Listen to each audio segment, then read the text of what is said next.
Hey everybody, KMO here. And for those of you who have not been watching my videos for very long, let me just tell you very briefly who I am and what I'm about.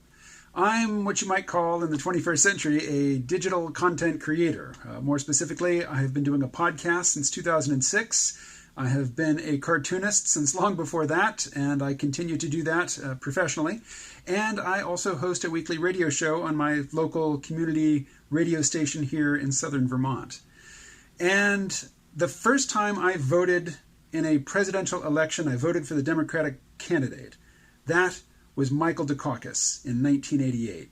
Since then, I have never voted for another Democrat. I have voted for Libertarians basically every time.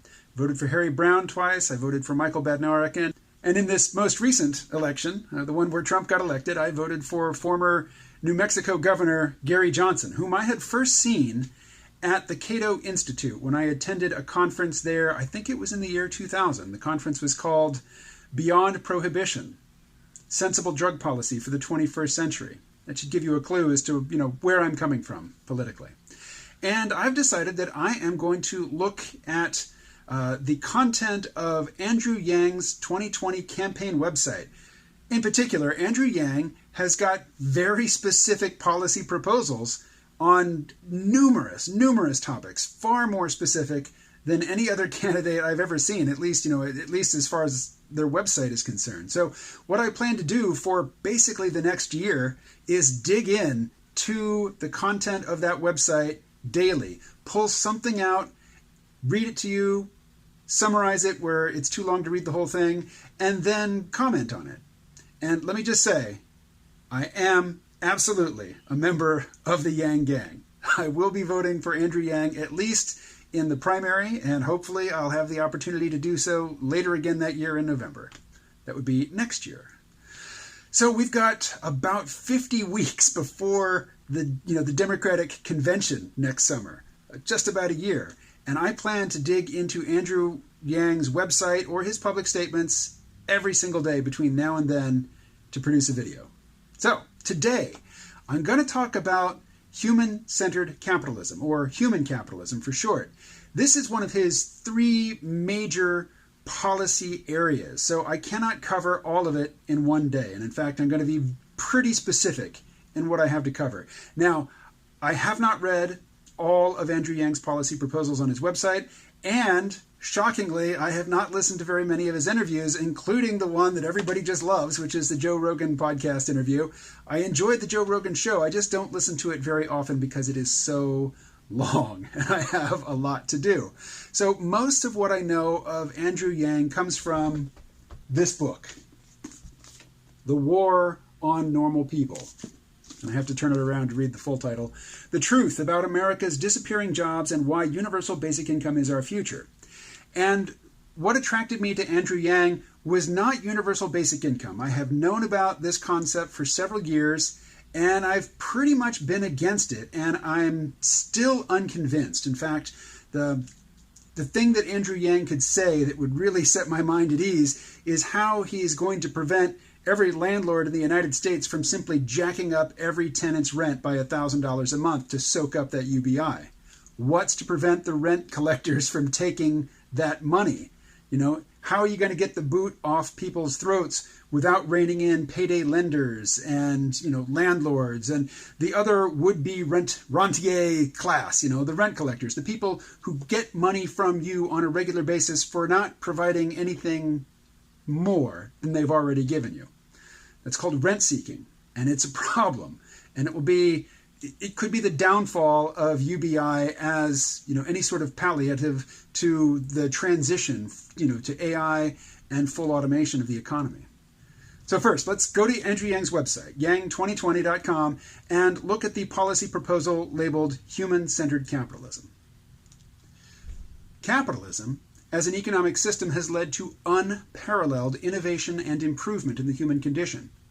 Many consider it to have won the war of ideas against socialism, but that simplistic view ignores that there is no such thing as a pure capitalist system, and our current version of institutional capitalism and corporatism is a relatively recent development. Our current emphasis on corporate profits isn't working for the vast majority of Americans. This will only be made worse by the development of automation technology and AI. We need to move to a new form of capitalism, human capitalism, that's geared towards maximizing human well-being and fulfillment. The central tenets of human capitalism are: 1. Humans are more important than money. 2. The unit of a human capitalist economy is each person, not each dollar. And 3. Markets exist to serve our common goals and values. We need to make the markets serve us rather than the other way around. Profit-seeking companies are organized to maximize their bottom line at every turn, which will naturally lead to extreme policies and outcomes. We need government leaders who are truly laser-focused on the public interest above all else, and will lead companies to act accordingly. In order to spur development, the government should issue a new currency, the digital social credit, which can be converted into dollars and used to reward people and organizations who drive significant social value. This new currency would allow people to measure the amount of good that they have done through various programs and actions. And then if you're reading along on the website, you'll notice that there's a quote from this book. I want to share some different content from that same book. What I want to read starts on page 186. This is the beginning of chapter 18, Time as the New Money. Even with the freedom dividend attending to people's ability to feed themselves, the thing that still freaks everyone out about replacing jobs is this: what will people do all day? Work has been proven to be a vital part of a healthy life and society. Long-term unemployment is one of the most destructive things that can happen to a person. Getting a bit of money doesn't necessarily change that. Should the government guarantee work or create jobs? Many idealistic people I know advocate for universal service opportunities. The problem is that it's very expensive to organize, train, and employ people. And now, skipping ahead a little bit, setting up a structure for people is wildly expensive. Guaranteeing work would cost tens of thousands of additional dollars for recruitment, training, and infrastructure before anyone even gets paid. You would also wind up creating very large organizations and bureaucracies. The Peace Corps has over 1,000 full-time employees supporting 7,200 volunteers, for example. Many of the populations people are most eager to see employed and kept from idleness are among the least competent and able to be employed by the private sector. The natural tendency is to spend a lot of money on people doing things that aren't actually that valuable. And then skipping ahead a little bit more, an economy where most people work for the government has been tried and failed in many environments, most notably communist China before 1978 and the Soviet Union before it broke apart. So I'll stop there. I just want to relate a conversation, and I'm remembering this, from a couple decades back, possibly longer. This is a conversation I had with my father, who has since departed this world.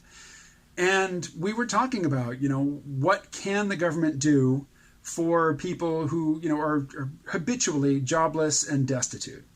And my father, who was a lifelong Republican, he was a huge fan of George H.W. Bush. He wrote in George H.W. Bush for president in the 1980 presidential election when Ronald Reagan was running.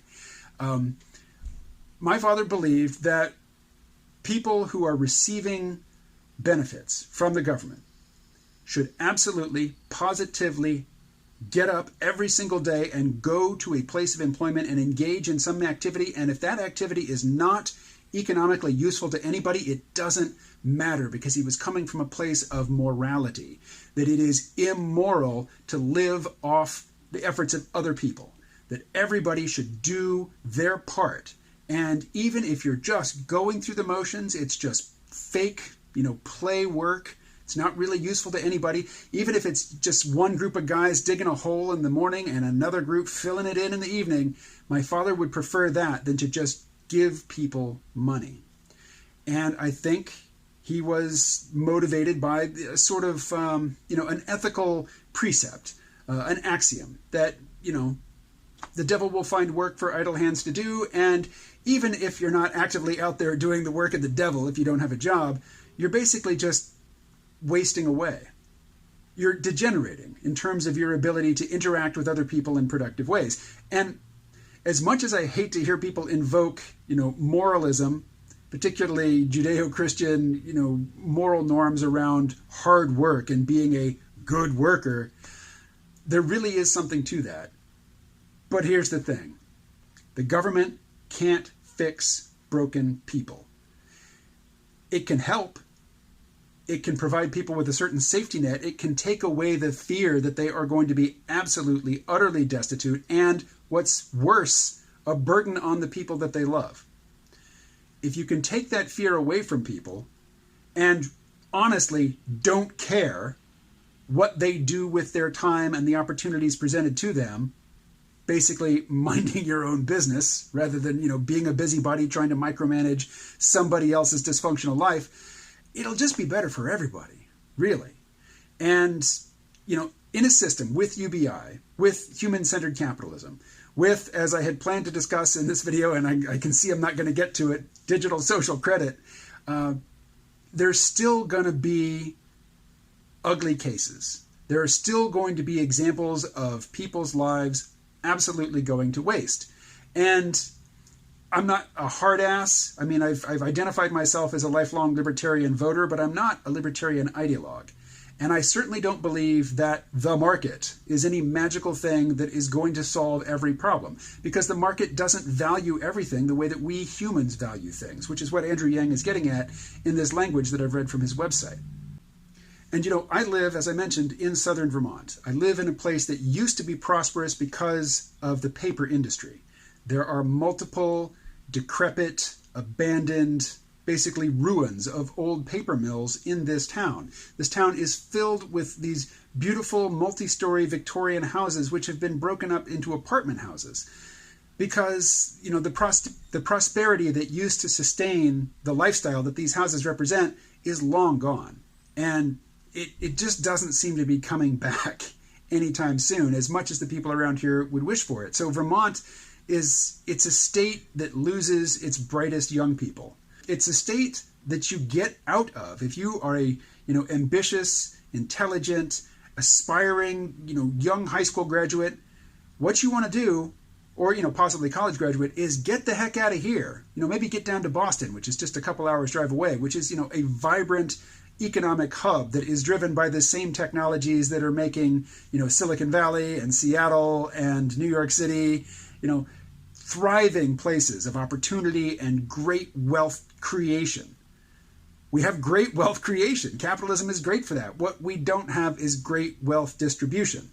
And I simply do not agree with my fellow libertarians who say that the capitalist marketplace is a perfect meritocracy where you absolutely get what you deserve. I don't believe that. I absolutely do not believe that. The evidence of my eyes, of my senses, of my ears, and of my moral sensibilities does not support that conclusion. And so that is why I, a libertarian voter, if not a doctrinaire libertarian ideologue, I'm a member of the Yang Gang. Okay, so tomorrow I will talk about the digital social credit that Andrew Yang wants to extend, basically taking regional time banking models and scaling them up to the national level and making these new social credits exchangeable for dollars. So tomorrow, DSC, digital social credit.